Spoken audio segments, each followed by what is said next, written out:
everyone. My name is Hannah Wan. I'm 10 years old. I'm in class B3. Welcome to my final presentation. Today I will talk about three topics that I like the most. They are school lunches, dragons, and the world's weirdest collection.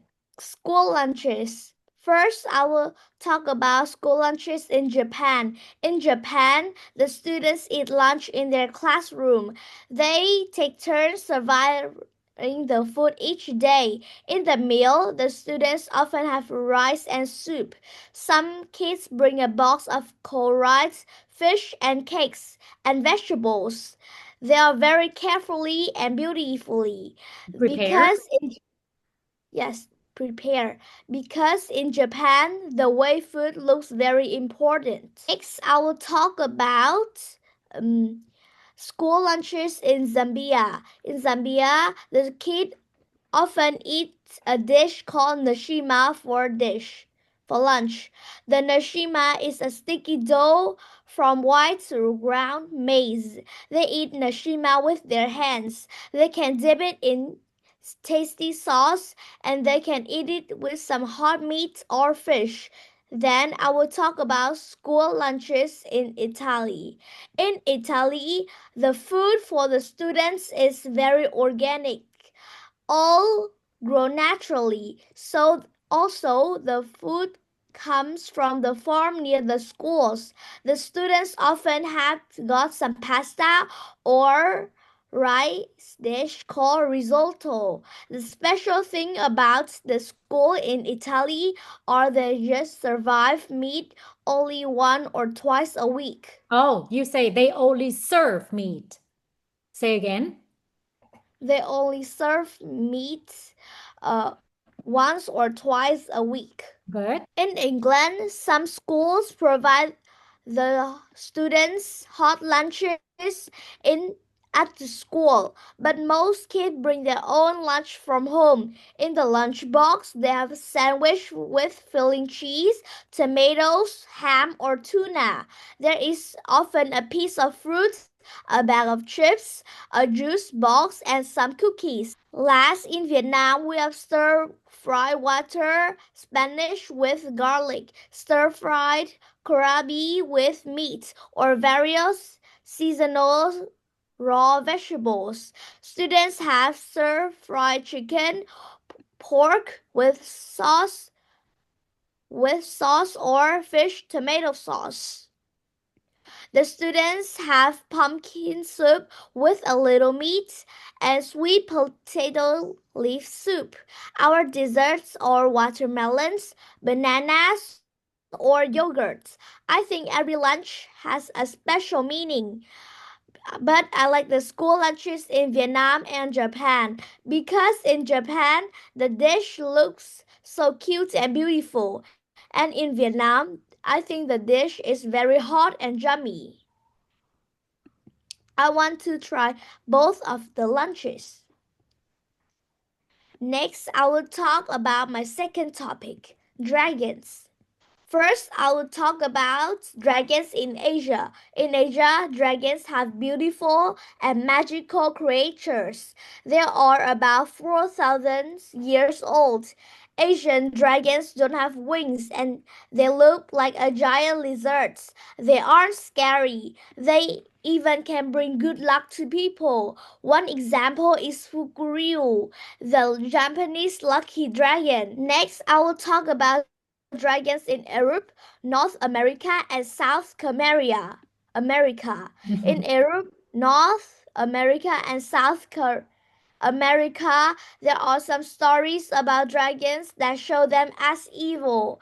The dragons usually live in caves. They have giant wings and they can breathe fire.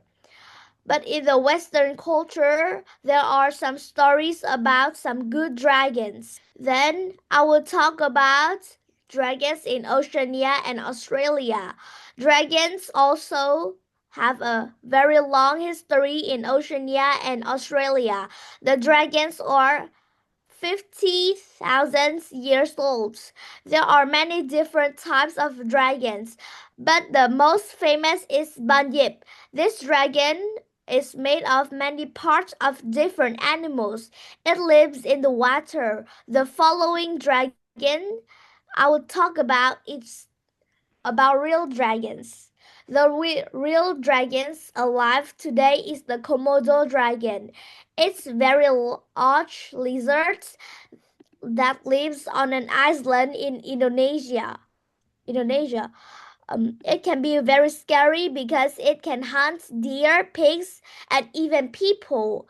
But the Komodo dragons are now an endangered species because of predators and its change in habitat.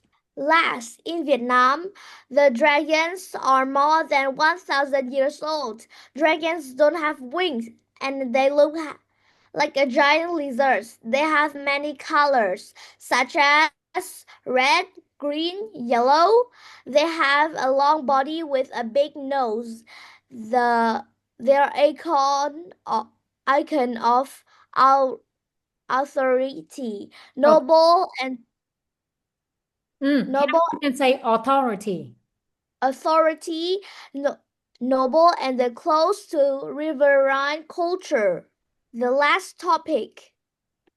First, I will talk about the world's weirdest collection in Anvos, Turkey. You can find a hair museum. It all started when a potter was saying goodbye to his friends. The friend gave a potter a lock of hair and he put it in the shop.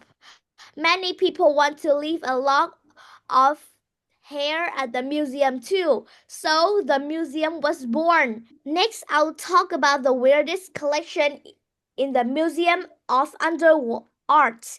There is a museum under the water. Um, Under the water. If the visitors want to see the museum, they have to be good at snorkeling. The Museum of Under Art inside the National Marine Park of Yucatan Peninsula of Mexico. There are a lot of sculptures. The sculptures were made by the British artist Jason the Carris Tyler. He wanted the sculptures to be the part of the ocean. Many plants, corals, and other marine life make his sculptures their home, and they also become the artwork. I will tell you about the World Weirdest Collection in Roswell, New Mexico, USA. Many people believe that there's an UFO landed on Roswell, New Mexico, USA in 1947. If you want to know more about UFOs, you can visit the National UFO Museum and the Research Center there. There is a big collection of information about UFOs. We can see the experts talk about the latest news in UFO research. Last, I will talk about the World Weirdest Collection in Osaka, Japan. In Japan, there is a museum called the Cup Noodles Museum. The museum is at Masumiko Ideka Ikeda, Osaka. We can decorate our cup noodles. Then we can choose one of 4 soup and 4 types of toppings. We can even see the packaging packaging of the cup noodles through the age and many things about cup noodles too. Thank you for watching. Goodbye. All right. So before we end your presentation, I have some questions for you, Hannah. One. So among those museums or the weirdest collections around the world, which one would you like to visit the most? I would like to visit the the cup noodles museum the most Can you tell me why? because I like to eat cup noodles museum and I wanted to choose my own cup noodles and I wanted to decorate my cup noodles. Okay. So if you could choose the ingredients to make your own noodles cup, which one would you choose? Like which one would you put into your noodles? Uh, I think I will put some crabs, Okay.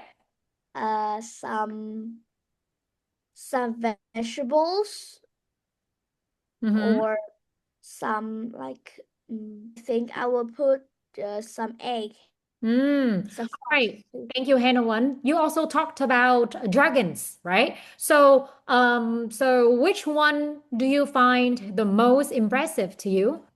I think the most interesting is the dragon in Vietnam because they they are close to the river, right, culture, and they have many colors too.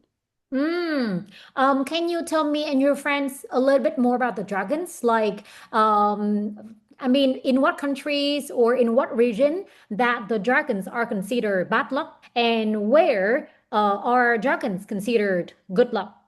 In Europe, North America, and America, there are some stories about dragons that show them evil.